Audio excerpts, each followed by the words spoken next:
I suppose it was delivered by that odd boy again? Yes, miss. Alf brought it round to the kitchens. Miss Dinwoody shook her head, absently muttering under her breath, I don't see why my brother doesn't just use the mail coaches. Lord only knows how his letters travel across the channel in the first place.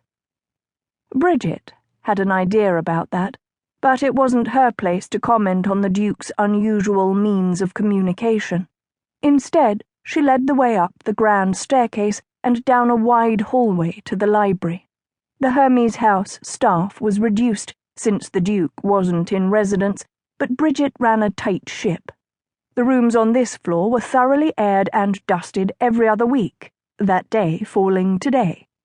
She paused at an open door, catching the eye of one of the maids running a cloth over the woodwork in the room. "Stir the fire in the library, if you will, Alice." Alice hesitated, still on her knees. She was a pretty girl of 19 or so, a bit slow but a hard worker nonetheless. Unfortunately, she was also superstitious. "The library, ma'am." "Yes, Alice." Bridget let her voice sharpen. "At once, if you please." "Yes, Mrs. Crumb." The girl bobbed and scurried out of the room and ahead of them. When they got to the library, Bridget held open the door for Miss Dinwoody and nodded toward the rosewood desk in the corner where the letter lay. "Is there anything else I might do for you, miss?" She noted that Alice was kneeling by the hearth, a lit candle in one hand, her face pale as she darted nervous glances around the room. "No, nothing," Miss Dinwoody murmured as she pried open the seal on the letter. Her thin mouth crimped at the corners as she began to read, and Bridget reflected that it must be rather tiring being the Duke of Montgomery's bastard sister. But then that wasn't any of her concern, was it?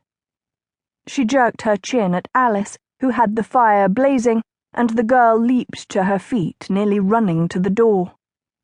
Bridget sighed as she closed the door behind them. She'd already lectured the girl several times on the impossibility of ghosts in Hermes' house, and there was simply no point in doing so again. Especially since she wasn't entirely convinced herself. It was afternoon by the time Eve made her way back to her townhouse with Jean-Marie.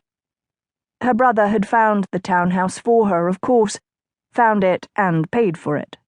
Paid for Jean-Marie and Tess and Ruth as well, come to that.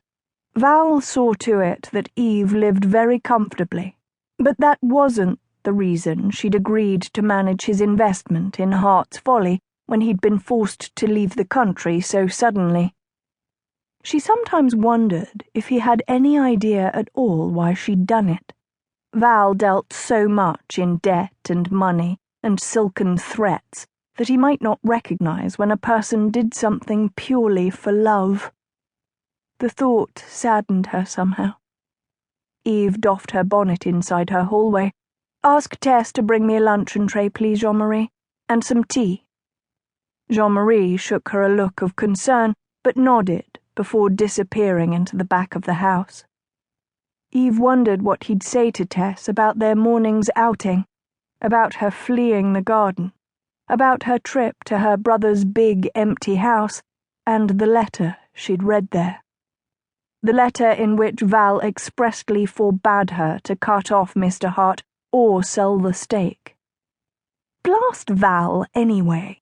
He'd put her in a very awkward position, managing a great deal of money but having no real power over it if he wouldn't let her follow her instincts about how to deal with the garden and Mr. Harte. If he'd only let her sell the stake in Harte's Folly to Mr. Sherwood and his mysterious backer, she could invest the money. She knew she could make a profit for her brother.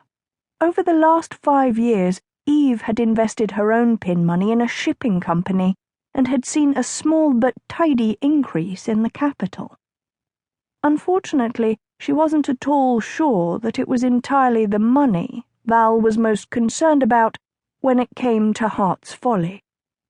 She sighed and climbed the stairs.